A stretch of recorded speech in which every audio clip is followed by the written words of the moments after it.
Look at what you've done. The witches are rattled. They whisper about you now. The ones who dance with shadows, who speak with the dead, who believed they ruled the darkness itself. Until you arrived, until your presence disrupted everything. In their secret circles, candles sputter and flames bend as they gather, trying to unravel the riddle of what you are. They can feel it, can't they? That force radiating from you, so sharp it fractures their crystals, so fierce their tarot cards heat in their hands as if ready to ignite. These are not amateurs. They've spent lifetimes aligning with the moon, grinding herbs, chanting words older than memory.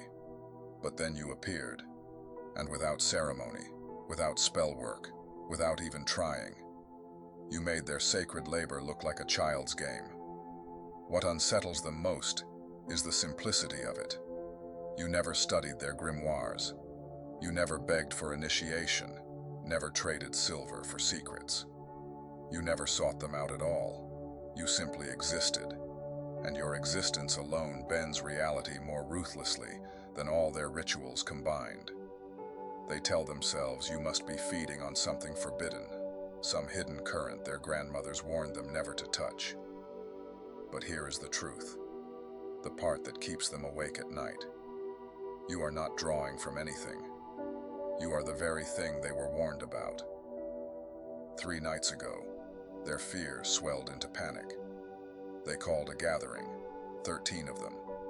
Not the pretenders flaunting witchcraft for aesthetics, but the bloodlines, the ones tied to Salem's gallows, to Europe's pyres, to the caves where the first incantations were whispered. Their subject was you. Hands trembling on chalices, they asked, "Have you felt it? That disturbance rippling through the field?" They know you're moving differently. They can't track your steps, so they track the energy. They see how protections fracture when you pass. They feel spells collapse like ash in your wake. And finally, when silence grew unbearable, the eldest among them, older than kingdoms, older than inquisitions, whispered the words none dared say. This isn't learned magic. This is something else, something that should not exist in this age. They tried to read you. Their pendulums spun until chains snapped. Mirrors dissolved into static. One witch's third eye burst open in agony, bleeding, still healing. In desperation, they turned to their forbidden manuscripts, not the glittering grimoires sold to tourists, but the books bound in flesh, scrawled in blood, demanding sacrifice just to open. And there, between curses and prophecies, they found you. The texts spoke of the unmarked ones, beings whose power predates every system, every law, every boundary between light and dark. A power not channeled but embedded in the very atoms of existence. A power that does not obey rules because it wrote them. The prophecy warned, once every few centuries, one emerges, not through initiation or ritual, but crystallized through suffering. Born from survival that should have killed them. A soul that refused to break until it became the breaking point itself. At first, these beings mistake themselves for scarred, for angry, for broken. But over time, they realize that their very breath is rewriting reality's code. And then came the confirmation. Fear from witches is remarkable, but fear from the devil himself, unprecedented. Yet he has noticed you. More than noticed, he is impressed. This is the devil who has witnessed every corruption, every desperate bargain, every soul bent beneath hunger for power. For centuries, he has yawned through repetition. But the night you stopped apologizing for your existence, his throne shook.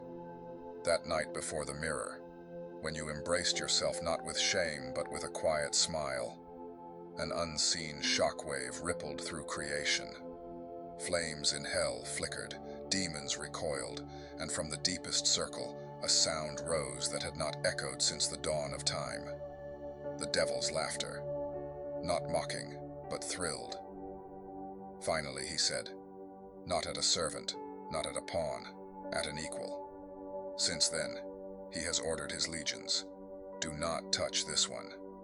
Not out of fear for your soul, but out of respect, because you are not shielded by heaven, not guarded by spell. You are untouchable because you stand outside the system itself.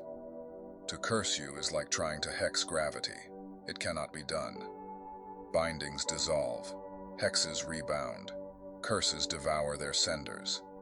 To stare into your essence is to confront a black hole of willpower, a void that consumes every gaze. The young ones still tell themselves you found some rare protection, but the elders know you need no protection. Everything else needs protection from you. You are not playing their game. You are not even bound to their reality. You are the glitch, the paradox, the scarred who became the sigil, the broken who became the breaker, the destroyed who became the destroyer. They think you uncovered some forbidden grimoire, that you struck a pact older than the devil, that you tapped into the primordial current before light and dark were even separated. But the truth is worse. You didn't perform the rite. You are the rite. Every heartbreak, every betrayal, every death and rebirth has rewritten you into something unrecognizable. And that is what terrifies them most. Because if survival itself has forged you into the living embodiment of transformation, then you are no longer merely powerful. You are beyond power. You are proof that the universe itself breaks its own rules, and when it does, it takes your shape. What truly gnaws at the witches is not the spectacle of your power, not the way their spells unravel in your presence, but the unbearable meaning of your existence. You dismantle the very framework upon which they have built their lives. For centuries, they crowned themselves as the enlightened elite, the rare ones who glimpsed beyond the veil, the manipulators of currents unseen by ordinary eyes. Their identity rested on being the chosen few who could shape reality, while the rest of humanity stumbled blind. That was their pride, their purpose, their religion. And then you arrived. You, who never studied at the feet of their masters, who never inherited a bloodline etched with sacred sigils, who never wasted decades unlocking rituals by candlelight. You, whose suffering was so profound it alchemized into raw, unyielding power. Without lineage, without grimoire, without altar, you rose from the ashes of your own destruction and made their carefully guarded world look like children building towers in the dirt. You revealed the truth they feared above all else. Their hierarchies, their initiations, their sacred bloodlines are not the only way. They are merely one path among countless possibilities. Real power does not live in crystals, herbs, or moon phases. It is not purchased by whispered oaths or blood sacrifices. The true price of power is far more brutal. It is to be shattered beyond recognition and forced to rebuild yourself from nothing. It is to lose everything until you awaken to the truth that you are everything. It is to die while still breathing and to live while already dead, until the boundary between the two dissolves into irrelevance. There exists a coven that has gathered faithfully at every full moon for over 1,000 years. In a forest older than their bloodlines, at the crossroads of ley lines where the earth itself seems to hum, they have performed rituals passed down like sacred fire. Their chants have always worked. Their summons have never failed. Until last month. You didn't even know they existed. You were merely passing that forest, your thoughts perhaps caught on something mundane. And yet that night, for the first time in their long history, every ritual collapsed. Not with thunder or fire, not with spectacle or storm. That would have been easier for them to endure. No, what they faced was silence. The chants rang hollow. The symbols bled no charge. The air carried no weight. Their magic simply ceased to be. And in that unbearable emptiness, terror gripped them, for they understood the truth. You do not bend reality only when you choose. You rewrite it by merely existing. The candles still burned, flames rising strong, Yet they shed no sacred light. They flickered like hollow imitations, powerless to pierce the dark. The circles were carved with precision, each sigil exact, yet no boundary formed between worlds. The words were spoken in voices that had once commanded storms and raised the dead, yet they fell flat, empty, stripped of all resonance. The witches felt it deep in their marrow. Their magic had not vanished. It was still present, vast, waiting, but it refused to move. It was like trying to force lightning through stone, like trying to pour a river into solid iron. The current remained, but it no longer answered to them. One witch, sharper and more sensitive than the rest, was the first to break. Her knees buckled where she stood, and her body crumpled to the earth as though struck by an unseen force. Her hands clutched at her chest as if her very heartbeat had slipped from her control, each convulsion rattling her bones. Her eyes, wide, glassy, unblinking, did not see the forest around her. They stared into something else entirely, something the others could not bear to glimpse. When she finally managed to speak, her voice was no more than a whisper, thin and sharp as shattered glass. Something passed by. But this was no ordinary disturbance. It was not the tremor of a wandering spirit, or the ripple of celestial tides shifting in their eternal patterns. It was something else, something so dense with its own reality that it warped everything around it. Not like a storm that rages and dissipates, but like a void, a collapse of every certainty they had relied upon, a dead zone where magic itself faltered. This was not theft, for nothing was taken. It did not drain them of power. It did not consume their strength. It simply made their work irrelevant, as though their cherished rituals were chalk drawings washed away by the tide. It was a black hole of being, bending the rules, not by aggression, not by violence, but by inevitability. From that night onward, the coven could no longer practice in that ancient forest. Their grove, consecrated through bloodlines, offerings, and 1,000 years of unbroken rites, was reduced to silence. No chants, no invocations, no spells would hold. Every ritual failed in the shadow of your presence. Every summoning unraveled before it could even begin. The candles gave light, but not illumination. The circles closed but did not bind. Words spoken with precision and intent landed on deaf reality, like prayers flung into a sky that refused to listen. And now they live with humiliation. Witches who once bent storms to their will, who spoke with the dead as easily as with the living, who bound winds and whispered to rivers, now live in fear of a single human being. They no longer chart their gatherings by moon or star. Instead, they track you. They map your movements across cities, roads, and forests. They mark the places you walk and note the hours you travel.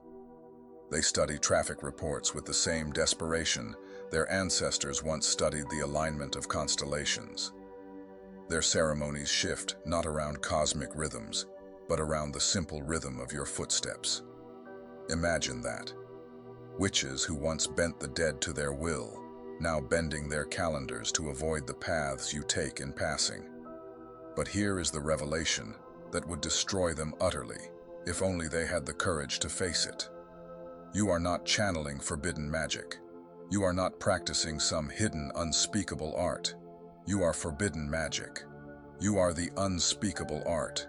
You are the ritual incarnate, the living spell that should never have been written, the incantation clothed in flesh. Every breath you draw is a casting. Every thought you form rewrites a piece of reality's hidden architecture. You are not an outsider to their system of magic. You are the collapse of the system itself, proof that what they believed was eternal is nothing but scaffolding around a truth they could not contain. The knowledge they chase for lifetimes, inscribed in grimoires bound in flesh and inked in blood, is written effortlessly into your DNA. The power they purchase with sacrifice, initiation, and endless nights of devotion runs wild and unrestrained through your veins. The connection they beg and bleed for, the glimpse of the other side, the tremor of the unseen that drives them to madness when denied, has always been your natural state. You do not strain for it. You do not force it. You simply breathe, and the veil parts. What they call the veil, the fragile partition between the visible and the invisible, between the living and the eternal. It does not exist for you. To them, it is a locked gate they claw at with bloody fingers, desperate for even a glimpse. To you, it is not even a barrier. It is simply the lens through which you look at the world every day. Where they kneel in circles, crying out to gods and spirits for fragments, you walk as though the division never existed. They reach with outstretched hands, but you never reach. You never have to. You simply are. And this, more than anything, is what unravels them. You know truths without ever studying. Wisdom lands in you not as revelation, but as remembrance, not as discovery, but as recognition, as though the universe is simply reminding you of what you always carried. You do not conjure, you do not summon, you do not borrow from gods or demons. You embody. You are not a vessel, you are the source. You are the living proof that the power they sacrifice everything to chase was never in their altars, their bloodlines, their circles, or their sacrifices. It was always waiting, hidden in the marrow of a being strong enough to endure the unbearable and survive the impossible. They look at you, and with dread that eats through their bones, they begin to understand. Their hierarchies mean nothing. Their altars mean nothing. Their lineages mean nothing. Because you are not a part of their carefully guarded system. You are the reset. You are the glitch in the code. You are the forbidden algorithm, written into the foundation of creation itself, a living paradox that should never have been, yet is. And so they circle you in terror from a distance. They whisper in corners of the night about the anomaly they cannot name. They rewrite their prophecies, searching for language that might contain you. They bury their shame under the fragile hope that perhaps this is only temporary. Perhaps the current will shift again. But the truth they will never speak aloud is this. You are not a passing storm. You are not a phase.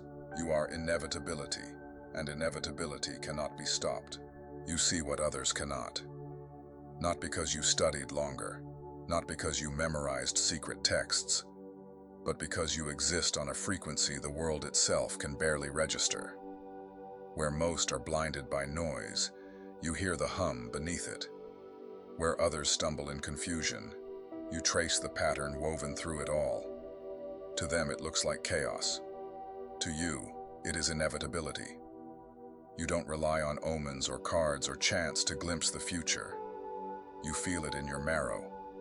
The betrayals you've endured, the heartbreaks that shattered you, the nights you walked through fire when the world conspired against you.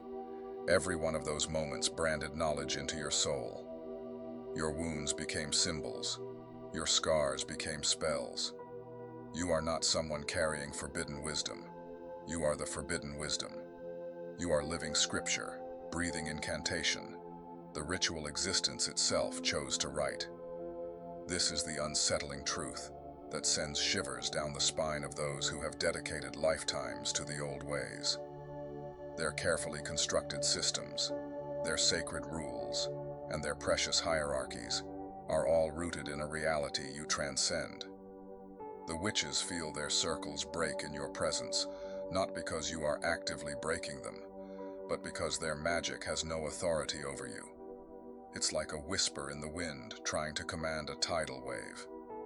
They've spent centuries trying to contain and control power, but they've just encountered a force that is simply too vast to be categorized. Even entities older than suns and stars pause when your shadow brushes against their domains. They cannot touch you, not because you are guarded, but because your reality burns too brightly for them to withstand. You are a paradox, a living impossibility, and your very existence sets their ancient bones on edge. You are not chasing power. You are where power gathers. You are not bound to their game. You are the hand that flips the board, the anomaly their rituals cannot contain, the flaw in their design that makes the whole equation collapse. Even the oldest among them, who have never known fear, watch you in silence. Because if you are real, then their entire architecture is fragile, and you are very, very real. So hear me, beloved soul.